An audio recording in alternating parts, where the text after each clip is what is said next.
What's up, beautiful people? It's your boy Judeo, and I'm back again with a new video. Today we're going to be checking out another video by Matt Walsh. This one is titled Matt Walsh Clashes with Tennessee Democrats in Debate About Gender-Affirming Treatments for Minors. It's going to be my first time checking this one out, but the title seems interesting, so I thought we should all see it. So without wasting your time, let's get to it. Who would this be directed to? Would you like to come up? If I could ask Mr. Walsh. Okay. Mr. Walsh, if you would mind. Step forward.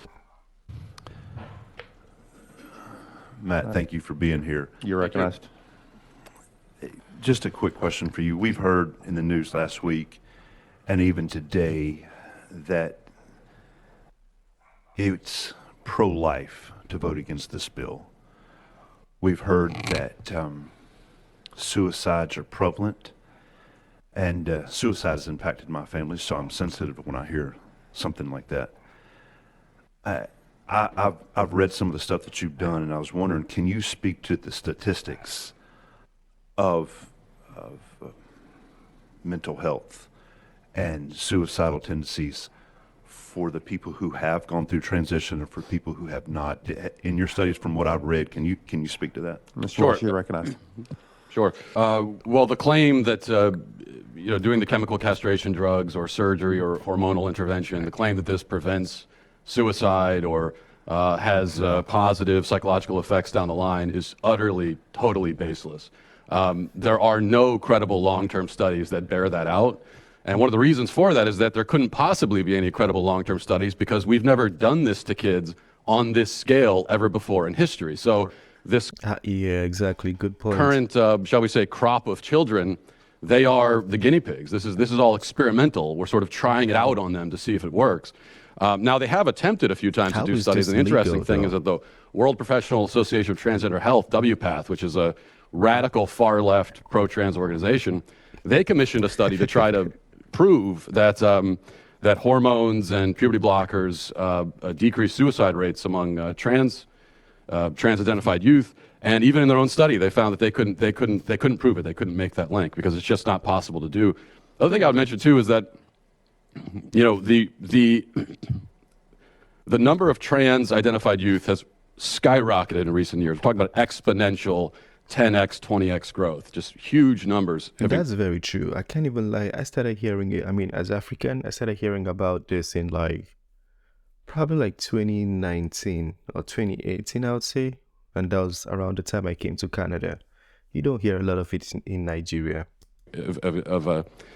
Have increased. And what we hear from the pro-trans side is that, well, this is not a social contagion. It's just that, there's always been this many trans people. It's just that they were not in an affirming environment before in history, and so they couldn't come out. And now, for the first time, trans people have the ability to live their truth, so to speak. Mm-hmm. Well, if that's the case, it seems like a valid point, but and there have always been these sort of millions of trans people, and if it's also true that if we don't affirm them, that it would cause them to commit suicide, then we should be able to look back in history and find just this unbroken, incredible epidemic of children mysteriously killing themselves because they weren't being affirmed as trans. And what you find is that didn't exist. Exactly, the youth suicide rate has increased exponentially alongside trans affirmation. So trans affirmation causes the suicide rate, not the other way around. Last thing I'll note is that I think I've heard somebody else say this.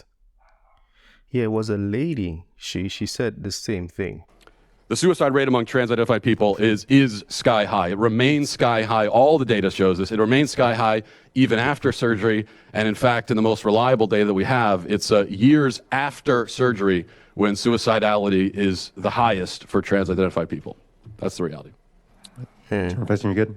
Okay. Any further questions for Mr. Walsh while we're out of session? Mr. Hammer? Yeah, is anybody able to counter that? Because he made some very sensitive points. He said the transition brought about the suicidal acts or the increment in suicidal acts, that it wasn't the other way around, which seems very true to me, because before now we didn't really see that happening, but it's been happening a lot more these days.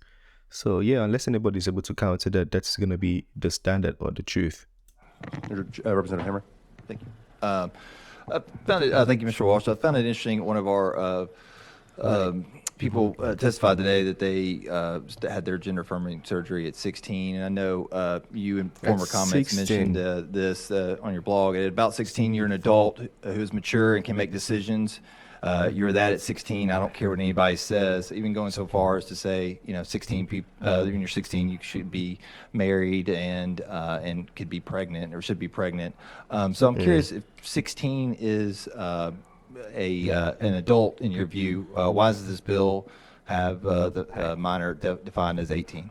16 to me, before he even says anything, 16 to me is not an adult. I just want to clear my mind. Let me just tell everybody, 16 is not an adult. Have you ever had a conversation with a 16-year-old? Mr. Walsh, you're recognized. Yeah, that's a hit piece you took from Media Matters, from something when I was a radio host 13, 14 years ago in my early 20s. It's also not an accurate reflection of what I actually said. I was talking about the fact that people tended to marry young historically, and that's all that was about. How does that relate to this Question? subject? Just curious of your definition of if you feel like people are adults at 16 should. Well, people are should adults this- at 18, but actually your brain is not fully developed until you're 25. So we should be having a conversation about whether we should even be doing these surgeries to people at 18. At 18. Exactly my point. Exactly my point. Even when they say 18-year-olds are adults, it's almost like we're just trying to give them the benefit of the doubt. Maybe you're 18 now, you can maybe drive or you can maybe drink. As far as mindsets or their development mentally, they're not really adults, even at 18 years old. But certainly before 18, it's absurd. I mean, do you think that a 16-year-old can meaningfully consent to having their body parts removed? I think the best way to put it is, if you have a 16-year-old daughter, do you think she's old enough or do you think she's wise enough to consent to remove her body parts? I think that's the best way to put it. It becomes more personal that way. If you have a 16-year-old daughter, that's the best way to put it. Not just anybody, your daughter. Do you? This game, you're not ready for it. No? Nobody's saying anything. Reply. We do not, yeah, we ask the questions. It's not. The other way around. Representative Hammer, you are recognized. No more questions? Okay. Representative Clemens, you are recognized. Yeah, thank you, Mr. Chairman. Can you give us a summary of your educational background or your healthcare education experience? Mr. Walsh, you're recognized. My experience in healthcare? Your educational background. I'm just curious. You testified as to a lot of your own research. So I'm curious for what purpose you do that and what background you have to qualify you to Good speak to question. that. Very good Well, question. my background Walsh. that qualifies me to speak to this is that I'm a human being with a brain and common sense. And For some reason, after I said good question, I was like, maybe this question is going to be a little bit off, but it was actually a good question because before someone can address certain issues in a professional level, you have to show your credibility. So that's why he was asked the question. But also some things just need common sense before anybody can be able to explain it. So I get where Matt Walsh is going. I have a soul. And so therefore I think it's a really bad idea to chemically castrate children. That is my experience. Chemically castrate. Also, I did, now it's true, I didn't go to college, but I did go to school long enough to learn how to read so I can read the data for myself, and that's exactly what I've done. Representative Clemens, you're And recognized. for what purpose do you conduct your research and use this brain of yours? Mr. Walsh, For you're what recognized. purpose? I use it for the purpose of trying to protect children from being castrated and mutilated. That's one of the things I try to do. You don't use it to. Clemens. Thank you, Mr. Chairman. You don't use it to get clicks on your Videos Stated that- publication? on Daily Well, are you Wire? using it right now to try to get clicks with this interaction? On, I really like the Mr. idea Walsh. of getting. These guys must be the most difficult guys to interview. Matt Walsh, Jordan Peterson, Candace Owens. You don't want to ask them weird questions. They'll come back for you. of drawing attention to the fact that this is happening to children. I know you seem to find it very amusing. I don't. Representative Clemens. Well, you made a lot of misrepresentations and characterizations in your comments, so I think it's fair for me to question your background. What did I And your mischaracterize? let me finish, Yeah, I actually do think it's fair because you want to question the credibility too. please. You're recognized, Representative Clemens.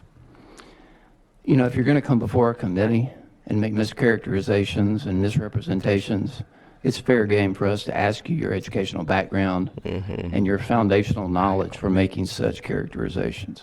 That's my point.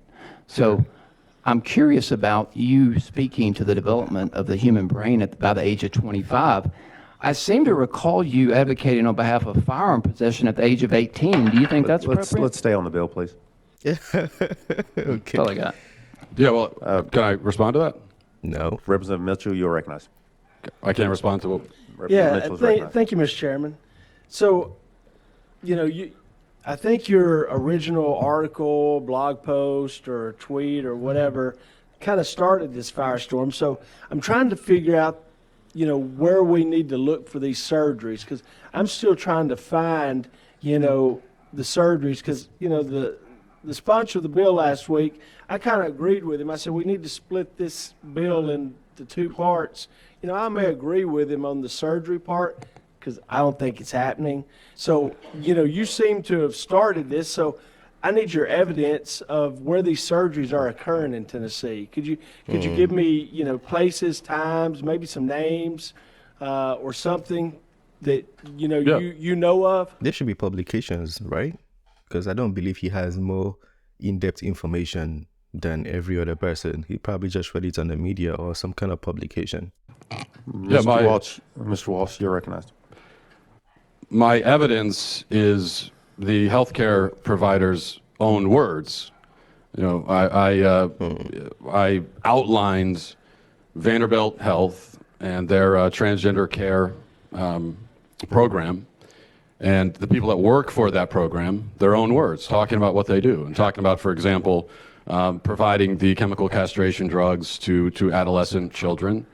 As far as surgeries, double mastectomies do happen, and the way that I know that they happen is that after I called attention to this program at Vanderbilt, they said that they were going to stop performing, they were going to put a pause on the program that performs these surgeries on minors. And so if you're pausing the program that performs surgeries on minors, then I'm going to assume that the program existed. Otherwise, you couldn't have paused it. So now, the exact number of kids who are being subjected to this, I don't know exactly. It's really hard to come up with those numbers, I think, because the people doing it aren't really proud of it, and there's not a lot of interest on their end to tell us. There's one interviewed by Jordan Peterson. I forgot her name, but that one is one that has gone public already, so at least we know one. But I do think that, even one child being horrifically mutilated is too many. Too many, yeah. So I know that it's more than one, and that's reason enough to put a stop to this, I would say. Representative Mitchell, you're recognized. Yeah. So last week I had an amendment that, we're looking to protect children from abuse. And I also had an amendment to stop cosmetic surgery of rhinoplasty and breast enhancements to minors. How would you feel? they do that to minors too? Breast enlargements and cosmetic surgery to minors? I didn't even know that. Actually, I think that too is also a problem. I think that's a problem. About that? Sure. Is that mutilation of children as well under the age of 18? They can't think for themselves? Representative Mitchell, that's not on the bill Topic. that we have. Yeah, it is. It's surgical. It's surgical. I'm happy to answer that. Matt wants to You're answer. free to answer, Mr. Walsh. Okay. My personal feeling about banning breast enhancements for minors? Yes, I would be all for, personally, I'd be all for banning that, absolutely. Yeah. Representative Mitchell. Okay, and so But why is that even a thing? Like, sometimes I just think about the discussions we're having now. Like, at what points did we get here? Having your babies go for breast enlargement. Why, though? They haven't even fully matured. At 16 years, you haven't even seen the potential of your body yet, even as a man. I don't even know how we got here. It's crazy what the world is now making a discussion. This thing should be common sense. I think the previous representative, proved that you have no medical background, correct? No. So back here you're again. here probably just as a public policy. you're trying to address good public policy, correct? Mr. Walsh? Yes. So I'll just have to question, some of your public policy, expertise when, I'm reading here, Singapore is able to have nice things in part because they execute drug dealers by hanging and arrest even petty vandals and thieves and beat them with a cane until they bleed. We don't have nice things here because we aren't willing to do what is required to maintain them. So, with statements like that, I kind of have to question your public policy beliefs. Okay, before And, he even says anything on that, okay, let me speak on Nigeria. Nigeria, we have a kind of like vigilantes in some communities where they they take laws into their own hands. And that is because those communities have a failed system. They cannot call the police or they cannot reach out to the police. Even if they do, or even when they do, the police cannot come to the communities to help them, or they come late to help them. And because of that, they have vigilantes that flog and deal with people in this manner. It's a result of a failed system that creates structures like that. So that's my point, before Matt Walsh responds.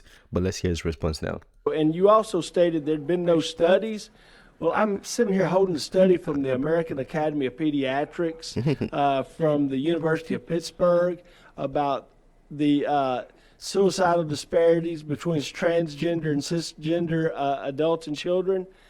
So I think, before you state things, you may need to know all the facts.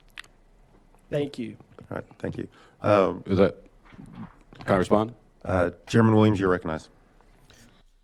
That was Thank the you, question, Mr. though, was Chairman. it? I make a motion to go back out of session Matt didn't even get the opportunity to respond.